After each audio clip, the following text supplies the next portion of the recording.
You know, this is not my first visit to this wonderful institution.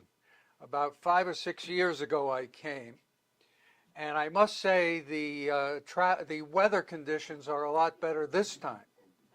We made the mistake of scheduling an event in March, and it was Sunday, and Saturday there was an ice storm brewing, so I decided to come Saturday evening. And as I crossed into Vermont, I couldn't see anything. My windshield was frozen over, but I made it to the motel, and I stayed overnight, and my wife I took her car because it's four-wheel drive. She had the foresight to remove from the car, because it was mid-March, the scrapers. So the next morning I woke up to go and get some breakfast, and my windshield was a sheet of ice. It took me over an hour to defrost the car, and I was using a plastic hanger from the motel. But finally I did it, and we had a nice event. So the drive up here today was a total joy for me. It was absolutely perfect. Well, the title of this talk is called A Farewell Tour Primer. And I have like a 55 to 60 minute farewell tour talk, but a DAR lady who invited me to address the New York chapter in Washington, D.C. in like 2022, she said, I'd like you to give a farewell tour talk. And I said, I have this 55 to 60 minute version. She says, not at my luncheon. So I had to cut it down. So that's what we're going to do today. So it's a little more than half that much, but I tend to meander. So it might be a little more than half. And we're going to, the other thing is I have to advance the slides myself, which is always an adventure. It's always an adventure. So bear with me. And I'm going to push the first button. There we go. The first slide is of a colored broadside, which was printed in New York in 1846. And in addition to depicting the seals of all the then states and territories and printed information about battles in the American Revolution, the War of 1812, censuses from 1790 and 1840, and a list of eminent men, you see in the center three figures: Washington, and on his left is Ben Franklin, and on his right is General Lafayette, under the title Pictorial History of the United States. Not Jefferson or Adams or Hamilton or Madison or even Jackson, but a Frenchman, Lafayette, under that title. So that gives you an idea of his popularity, some of which resulted from the farewell tour itself, but not all of it. In the 19th century and into the 20th century, Lafayette's reputation in America was extraordinary.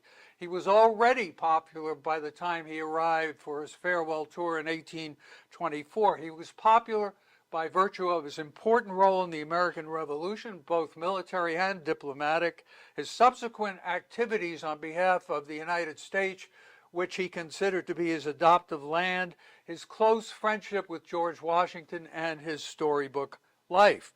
However, this trip, during which he toured each of the 24 states and was treated like a conquering hero, reaffirmed his reputation and elevated him to iconic status.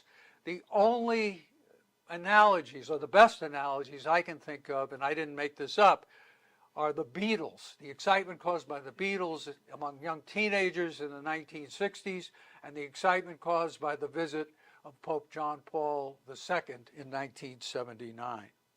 The result was that Lafayette's name was firmly imprinted on the American psyche. When state banks printed legal tender, this was starting in the 1830s after President Jackson vetoed the rechartering of the Second Bank of the United States, Lafayette's face appeared on bills in more states than any other person except his mentor, George Washington. There were scores of counties, cities, towns, and townships, actually about 80 in total, were named either Lafayette, Fayette, Fayetteville, Lafayetteville, or LaGrange or LaGrangeville. The next slide is, and I have to do it myself. There you go. Jenny, the next slide is. This is a view of the Chateau Lagrange, which they call Lagrange in France, LaGrange here, because there are a lot of LaGrange, there are cities, counties, LaGrange, Georgia, for one. So those are the 6 names. And I know there are about 80 because one rainy day many years ago, it was a Sunday, I got out a bound version of the Rand McNally Atlas, and I went through the indexes for every state looking for those 6 iterations, and I found about 80 of them. There are countless streets, squares, and parks named for Lafayette. For example, there are 8 in the city of Boston and 12 in the 5 boroughs of New York City. Numerous statues and monuments were built honoring Lafayette. The next slide is my favorite. Daniel Chester French's Lafayette Monument in Prospect Park, Brooklyn, was dedicated in 1917 with in the presence of the French during World War I. After France gave America the Statue of Liberty, America reciprocated. An equestrian statue by Paul Wayland Bartlett, who was an American expatriate in Paris, was built, and the fundraising was done by thousands, tens of thousands of American school children. That's why it's called the Children's Statue. The next slide is the Children's Statue. It originally was placed outside the Louvre until that I.M. Pei pyramid was constructed, and it was moved to a pretty obscure place, actually, on the right bank of the Seine, where this picture was taken. There was an exact copy of this statue in Hartford, Connecticut. The story goes is that when it was built, and Ella Grasso, who was the governor, looked out her window. She saw the horse's rear, and she ordered it turned around, which was done. One more statue I'd like you to look at is Washington and Lafayette by Bartholdi, the sculptor of the Statue of Liberty. It's at the southern tip of Morningside Park in Manhattan in a location which is named Lafayette Square. Mount Lafayette was named by the people of New Hampshire in 1824. Lafayette College was named in Easton, Pennsylvania in 1826. There's a Lake Lafayette in southern Virginia, and there is I always do that. There's a Lake Lafayette in Florida near Tallahassee and a Lafayette River in southern Virginia. Now, Lafayette decided to return to the United States one last time after he received the invitation of James Monroe, who was actually communicating the invitation of the U.S. Congress in early 1824. In July, he departed for America with his son, George Washington Lafayette, with Auguste Levasseur, who wrote kept a journal of the trip, and a valet aboard a packet ship called the Cadmus, an American ship. This trip, the farewell tour, was a unique event in our history, if not the history of the world. Now, you may think that what I just said is hyperbole, but I certainly was not the first one to feel that way. In 1830, Edward Everett of Massachusetts, who was a Renaissance man, he had more positions than any other person perhaps ever. He was a professor of philosophy. For a while, he was the editor of the North American Review. He was president of Harvard University, a position which he hated. It was the worst job he ever had. He was a congressman. He was a senator. He was a diplomat. He served in the Court of St. James for a short period. He was Secretary of State, and he ran for vice president in 1860 on the Union ticket with Senator Bell, I believe, from Tennessee. He was also an orator, a wonderful orator. And an author. He wrote a biography of Washington. His Washington speech, which he gave to try to preserve the Union in the 1850s, the money from that speech, or at least half of it, was donated to the Mount Vernon Ladies Association so that they could obtain and improve Washington's home. But in any event, in 1830, he wrote a review of that book, in the French version, and in it he praised the book, he praised Lafayette, and he said this about the farewell tour.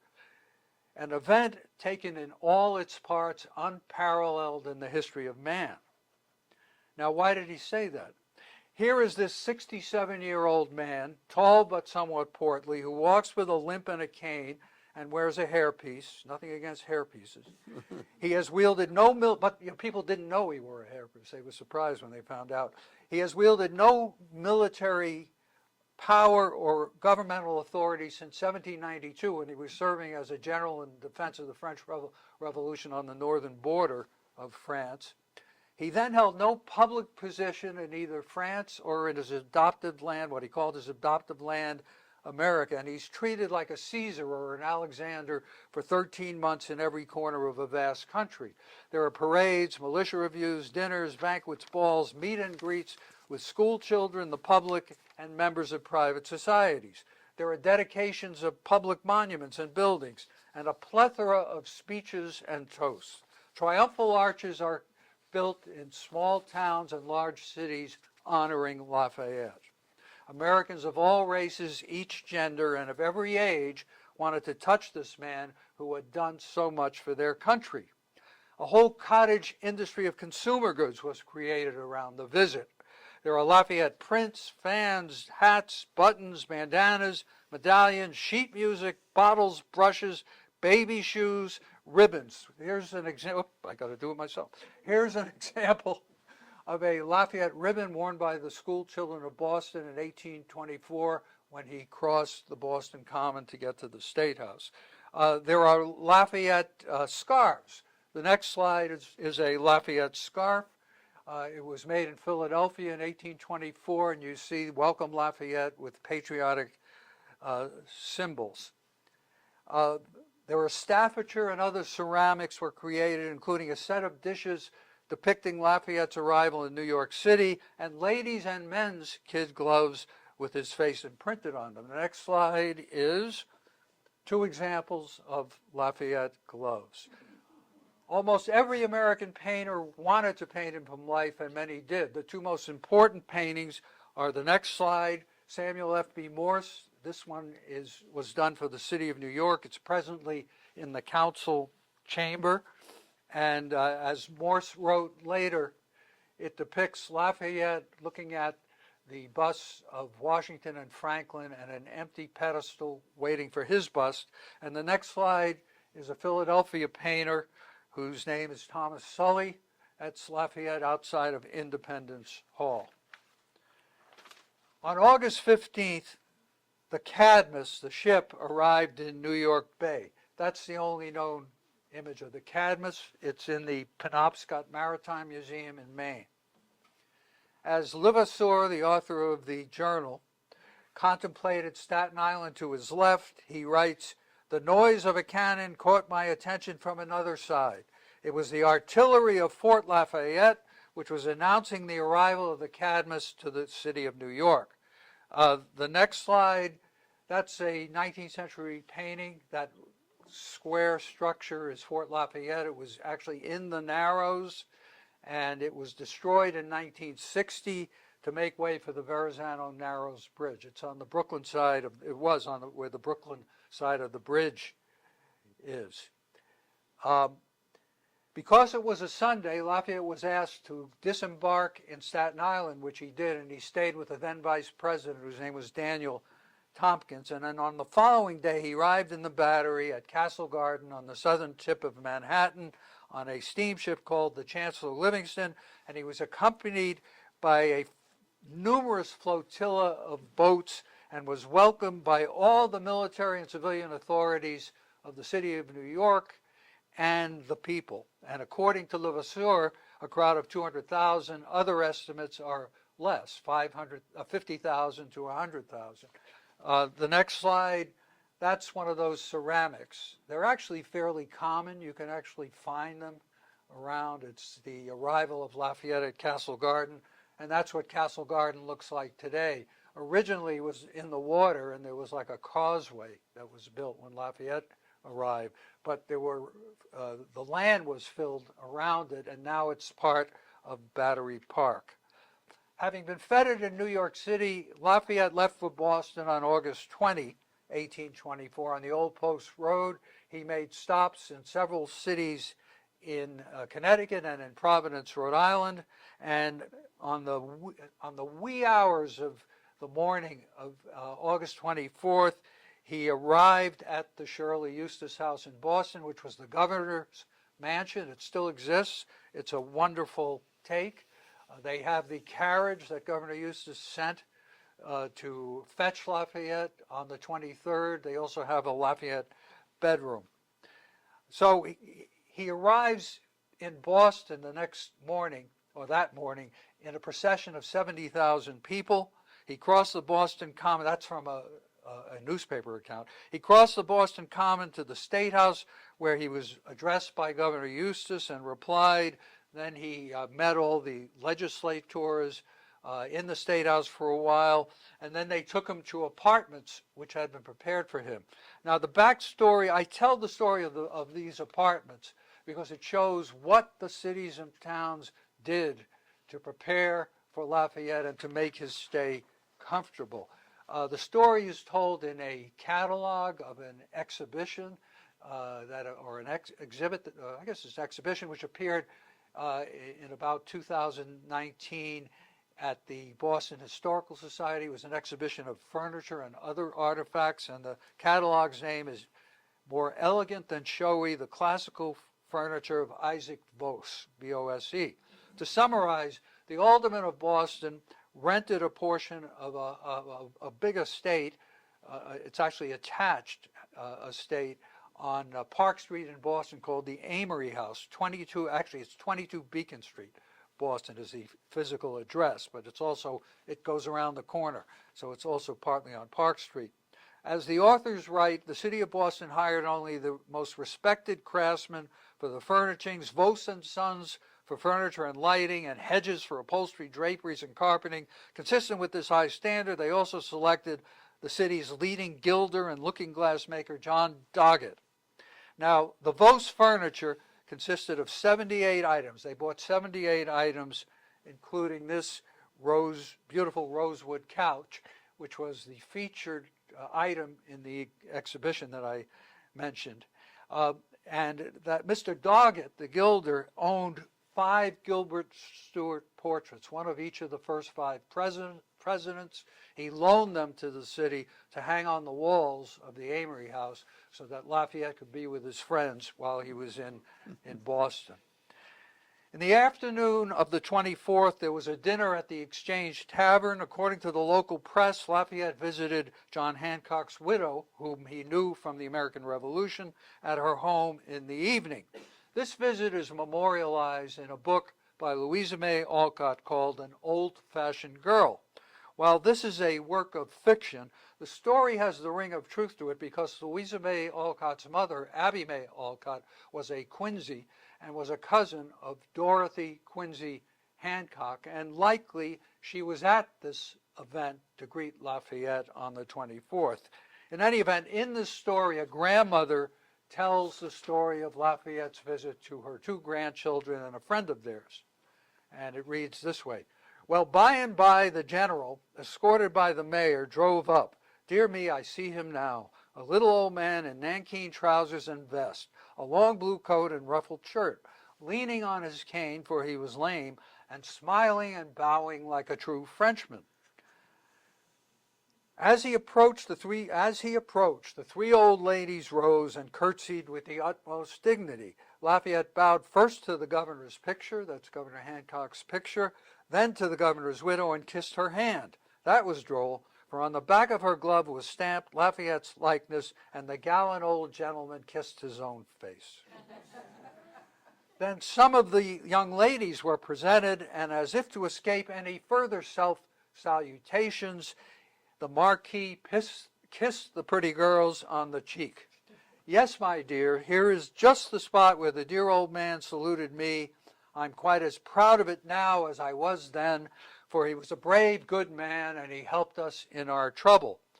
The next slide is a glove that came down in the Quincy family, which is likely the type of glove that was available in Boston when Lafayette arrived.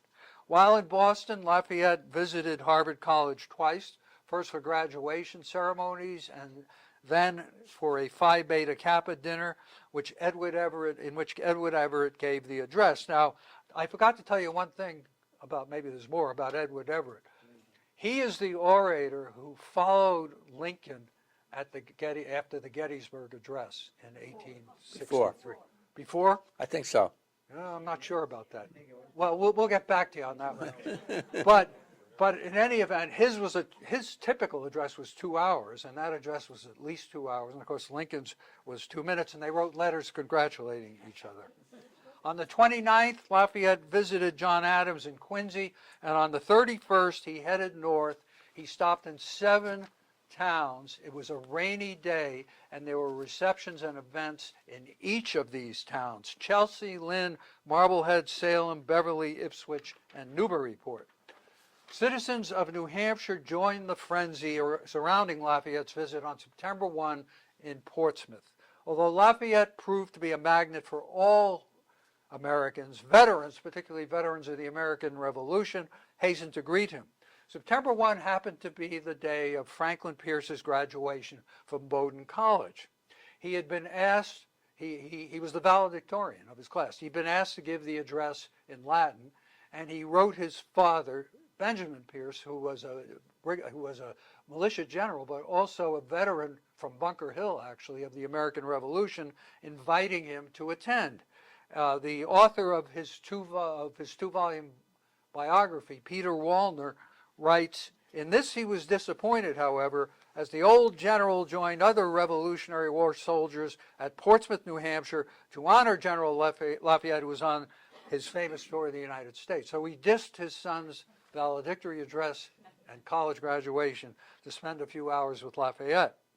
After visiting Portsmouth and returning to Boston, Lafayette headed west to Lexington, Concord, and Worcester on his return to New York City for his second visit there. In Lexington, where he was greeted on Lexington Green, a banner was hung at the entrance to the Green.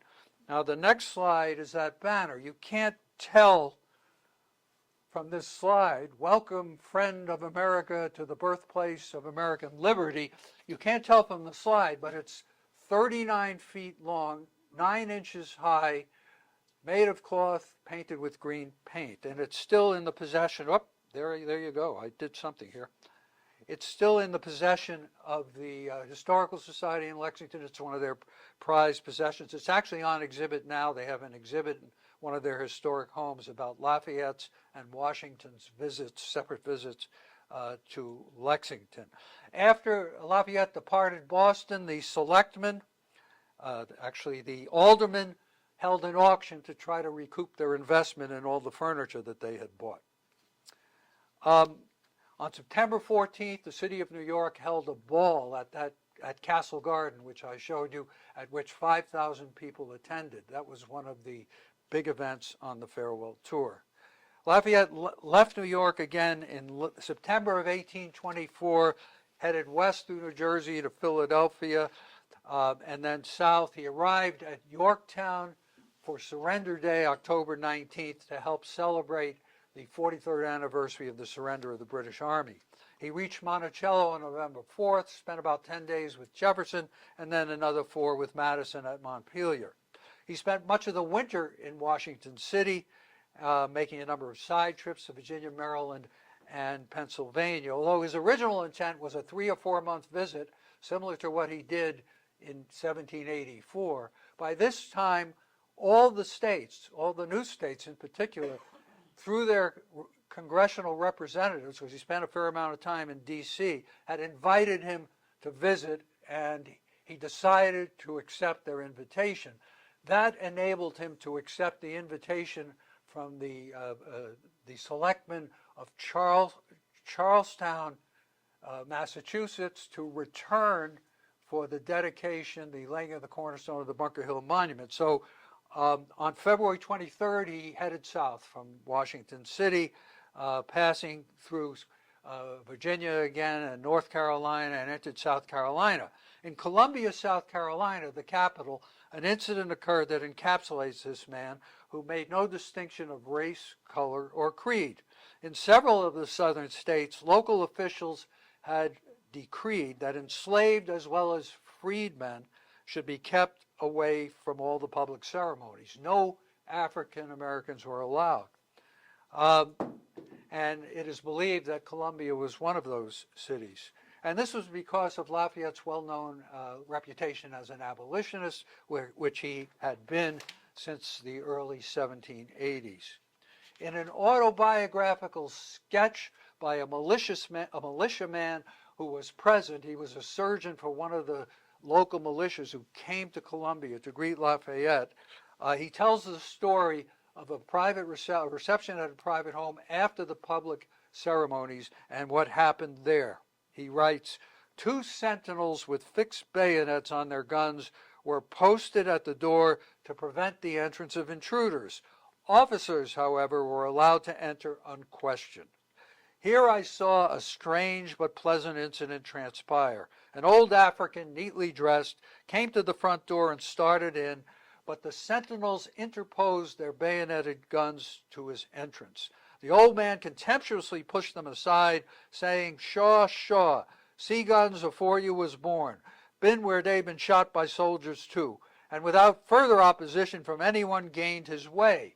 He came straight to the room where the distinguished guest was standing among the crowd and said, "I come to see General Lafayette." Lafayette turned, looked at him, and remarked, "An old acquaintance. Don't tell me who it is." The Negro advanced to the Marquis and, bowing, held out his hand and said, "Howdy, Massa Lafayette. How you do, sir? You remember me?" "Yes. Stop. Don't tell me your name." "Ah, I have it. Pompey, belonging to Colonel Buchanan, the first servant who waited on me when I landed at Georgetown," said he, as he shook warmly the old man's hand. The nobleman called for a glass of champagne with Pompey, which that worthy took with great dignity. Then he put out his hand and said, "Goodbye, Mass Lafayette. We're getting old. We'll never meet again. God bless you." They shook hands again. Pompey went out, mounted his pony, and started for his home near Winnsboro, saying he'd come to see General Lafayette. Now he'd done that, he was going home. By the way, these Southern municipal officials were right to be concerned. Lewis Hayden, who was an enslaved boy in Lexington, Kentucky, when Lafayette arrived in May of 1825. He tells the story of him being on a fence. Lafayette, as he was in his carriage, an open carriage, was nodding to people on both sides. He nodded to his fence. Hayden looked around. He was the only person on the fence, and he was so frightened that he ran away. He ran to the place where the artillery was going to fire a salute. And in a memoir he wrote later in life, he said, Lafayette was the most famous man I had ever heard of, and his recognition of me that day made a tremendous impression upon me. And I resolved from that moment never to let a moment pass until I escaped from bondage. So Lafayette's influence, just his being human to people, was pretty great. After Lafayette's southern and western tours, he returned to Boston for the laying of the cornerstone of the Bunker Hill Monument. In Daniel Webster's oration before a crowd of 45,000, according to Levasseur, other estimates, newspaper estimates, are as high as 200,000. He addressed Lafayette, who was seated in an armchair in front of the veterans of the Battle of Bunker Hill and of the surviving veterans of the American Revolution. And he said in part, "Heaven ordained that the electric spark of liberty should be conducted through you from the New World to the Old." Lafayette then made a second trip to New Hampshire, this time to the capital city of Concord. Benjamin Pierce was the host of 200 veterans when Lafayette arrived in Concord, so he didn't have to diss his son's college graduation, although in his defense he didn't know that Lafayette was coming back at that time. So he goes to Concord, then he goes east to head to Maine, which was the 23rd state that he had visited. Then he heads back through Concord, and on the 27th, he leaves Concord again, and he goes west, and he winds up late on the 27th in Claremont. Now, after spending the night in Claremont, New Hampshire. He departed very early on the 28th in a basket wagon belonging to Dr. Leonard Jarvis. That's the basket wagon. It came down in the Jarvis family. It's in the collection of the Long Island Museum, which has a big carriage barn. So he traveled north along the Connecticut River to Cornish. There, New Hampshire relinquished its precious cargo to the authorities of Vermont, the 24th state that Lafayette visited, which he entered by crossing the bridge at Windsor. Now, I'm not going to talk a lot about that. We have a big day on the 28th, which maybe Peter will tell you about, but we're going to recreate a lot of what happened on his route into New Hampshire. But I will just read a portion of the speech that was given by Titus Hutchinson, who Peter is dressed as today, chairman of the Committee of Arrangements. Each place had a committee, and they called them Committee of Arrangements. He said, "We bid you a cordial welcome to this town and village. We have formed no pretensions to rival the brilliant specimens of taste and wealth you have witnessed in populous towns. We proffer you the homage of our hearts, grateful that you have lived, that you have possessed a spirit of enterprise, and that you have labored in the cause of liberty." And then, according to one of the two pamphlets written about Lafayette in Vermont, the felicitations of Lafayette in response were brief, alluding to the prosperity observed here and everywhere in America, and to the interest which Vermont had shown in the scenes of the Revolution, and to the men, so many of whom survived in a state still young and thinly settled. I'm going to return to Vermont a little later, because Vermont did, to Woodstock a little later, that was in Woodstock. Vermont, Woodstock in particular, did not forget Lafayette, and there's proof of that, which I'll turn to later.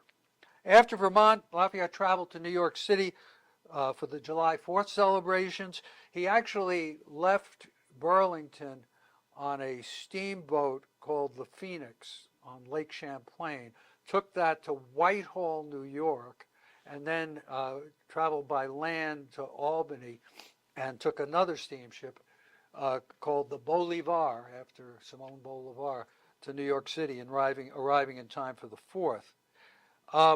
Now, the 4th was a very busy day for him. He had about 6 or 7 different events, and he was tired. So they let him rest for a few days. But one of the things he did during his period of rest was to visit a comrade in arms, Colonel Varick, in his summer home in New Jersey across the Hudson. In December of 1824, a British ship came to Boston and challenged the local sailors to a longboat race. This ship had been very successful in Europe, challenging them. And in December, the Americans, and it was a bet, there was like $1,000 bet. The Americans accepted the challenge. They had this race, and they named their ship the American Star. And there were 4 crewmen and a coxswain.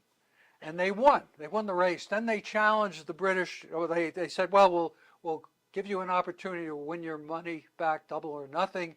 This time you take the boat, our boat, and we'll take yours. And the British captain, smelling a rat, decided not to accept that and left the port. But the way it's described is they had very choppy strokes, and the British were not really doing that, and they really won the race pretty easily. Well, these men vied for the opportunity to ferry Lafayette across the Hudson in July of 1825 to visit his friend Colonel Varick, and they were given that opportunity.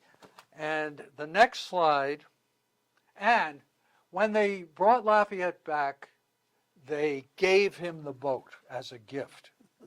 And Lafayette, in accepting the gift, said, "It is with all the pride of a patriotic American that I have already enjoyed the success of your race. It is with all the gratitude of friendship that I accept your generous presents. No keepsake could be received by me with more pleasure. especially when it is offered to me by the 5 victorious sailors. It will be carefully preserved as a momentum dear to my heart. I pray you, gentlemen, to accept and to transmit to your companions the congratulations, the thanks, and the good wishes of a veteran entirely dedicated to your great motto, free trade and sailors' rights. The next slide is an engraving, and so he had it shipped back to La Grange, his home. That's an engraving of that boat. It still exists. It's in an outbuilding that he constructed or was constructed for it. And it says right on it, I've seen it twice, American Star, and it lists the names of the sailors and the date of the race in December. And the next slide, that's a recreation of that ship. Mystic Seaport sent someone to France and got permission to survey the ship, and they built this, I believe, in the 1970s. They called it the General Lafayette, but that's what it looked like. And that was the victorious boat in 1824.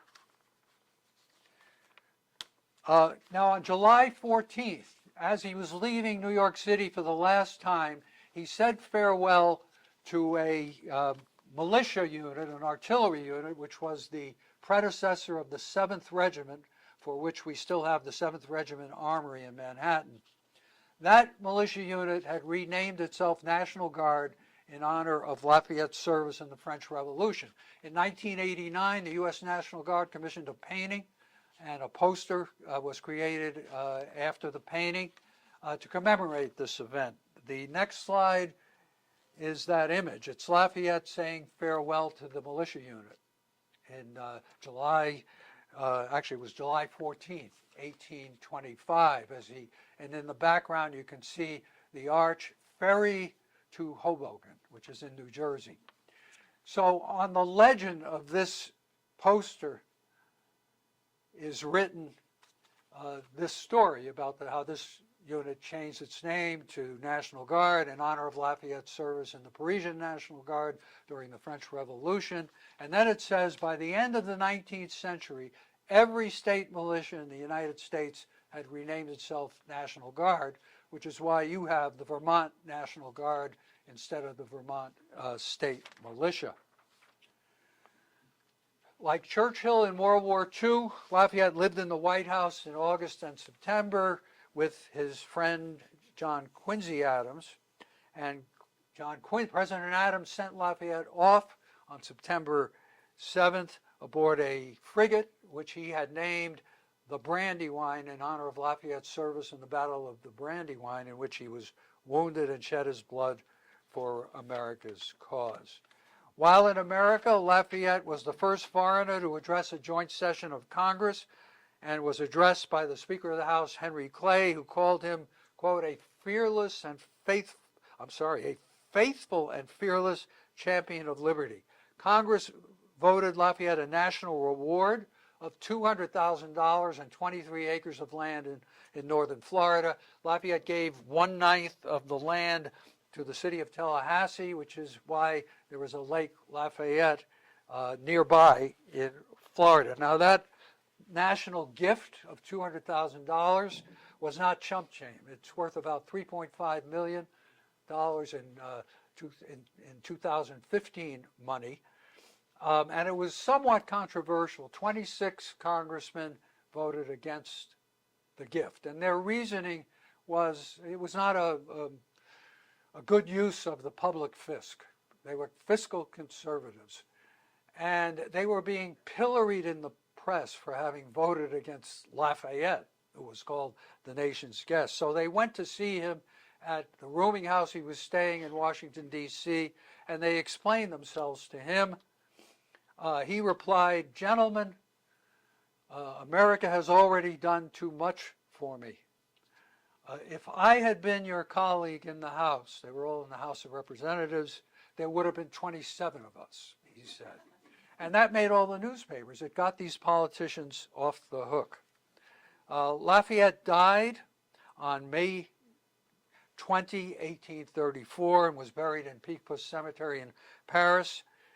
President Jackson gave Lafayette the same military honors as John Adams had ordered on the death of Washington. America mourned. There were eulogies in churches and state legislatures and private societies. Now, I said before that Woodstock did not forget Lafayette. So on July 12th, 1834, when they learned that Lafayette had died, they had memorial services. It was a big deal in Woodstock. And they recreated those memorial services on July 12, 1934. And one of the items that they sang was a dirge that had been written in 1834. And I'm not going to sing it, but I'm going to read it. It's pretty nice. Be hallowed the spot where in silence is laid the hero of song and of story. To his valor let gratitude's tribute be paid, whose deeds were America's glory. For when in the dark days of strife with our foes, the chill of despair almost bound us, Fayette, like a star of the morning, arose and opened hope's vision around us. In the twilight of years that star has now set, benignly and calm it descended, but in glory's bright sky the name Lafayette be reflected till time shall be ended. The goodness, thy goodness, thy greatness, thy deeds of renown, a nation of free men shall nourish. To ages unnumbered thy fame shall go down, and resplendent in memory flourish. On December 31st, 1834, President John Quincy Adams, now a congressman, gave his official 2-hour eulogy of the United States in the chamber of the House of Representatives. So I'm going to end this talk with an obituary. Not an obituary of Lafayette, but of an obscure Philadelphian by the name of David Kramer. Kramer died in Philadelphia during the blizzard of 1888. He didn't die as a result of it, but he died during the blizzard. And the obituary reads, in all caps, "A man who knew Lafayette dead." Then it continues. David Kramer died on Monday evening, the 12th, after several months' illness of a complication of diseases in the 73rd year of his age. So do the math, 73 years old in 1888.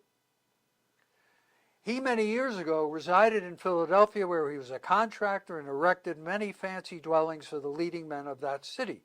He was a member of the F&AM, the Freemasons, Carpenters Association, which was a high-end guild in Philadelphia, and the IO of OF, the Odd Fellows. And at one time was an active member of the city council. So he's a very accomplished gentleman, one would say. Now here's the buried lead. In his youth, he had the pleasure of seeing and conversing with General Lafayette during his last visit to America. Well, if you do the math, David Kramer, a successful businessman, a joiner of organizations, and a city councilor, was, let's see, nine, right? 1815, I think. 73 from 88. He was 9 years old when, along with 5,000 other school children of Philadelphia, the newspaper account says that the schools sent 70 students each. He met Lafayette outside Independence Hall on October 4th, 1824, probably shook his hand. Lafayette probably said a word or two, and that was the most important event of his very accomplished life. So that's the kind of impact that Lafayette made. Thank you for your attention. Thank you.